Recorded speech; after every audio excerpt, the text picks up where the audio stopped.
Jusqu'à preuve du contraire, M. Steve Amoussou bénéficie de la présomption d'innocence.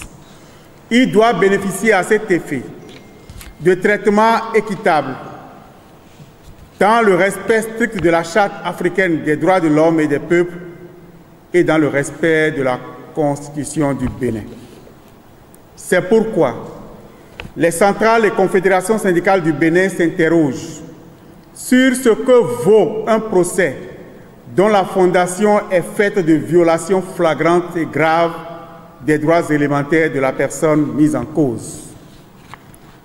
Tout en saluant la position prise par l'Ordre des avocats du Bénin dans cette affaire, les centrales et confédérations syndicales voudraient relever que le silence de l'organisation corporatiste des magistrats béninois n'est pas de nature à rassurer les citoyens sur la confiance qu'ils devraient continuer à avoir en leur justice.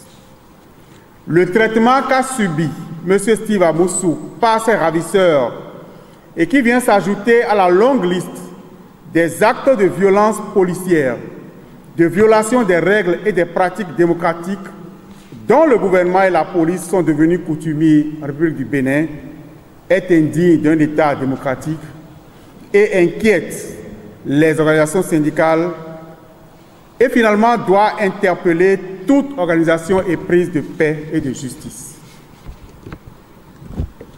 C'est pourquoi les confédérations et centrales syndicales signataires de cette déclaration dénoncent formellement la violation du droit des citoyens à l'information juste et officielle portant sur un fait ayant entraîné l'implication active ou passive d'un État voisin.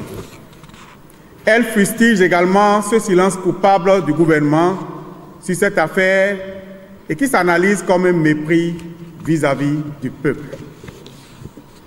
S'inquiète et dénonce avec vigueur la forme et la méthode utilisées dans le cadre de l'interpellation de M. Steve Amoussou.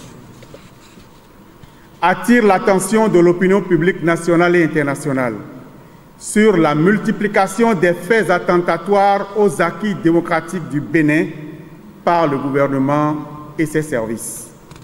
Ces faits de violation croissante des libertés et des droits individuels sont caractérisés entre autres par des agissements et des décisions aux antipodes des tests législatifs dans un pays démocratique et paisible comme le nôtre.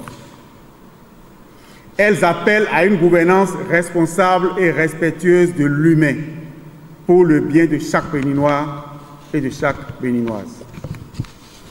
Elles exigent la libération de M. Steve Amoussou au regard des conditions de son arrestation, car la forme en matière de justice est plus importante que le fond. Après des décennies de lutte et de vie démocratique avérée, de respect des libertés et des droits individuels et du bon vivre ensemble grâce aux institutions républicaines dont nos forces de défense et de sécurité publique, il est inadmissible qu'un régime saccage notre héritage et couvre de ridicule toute la nation. Notre peuple a payé le prix fort pour jouir en paix de ses libertés. En tout état de cause, les centrales et confédérations syndicales se réservent le droit de déclencher en temps opportun des actions pour arrêter tous les dénis de droit au Bénin.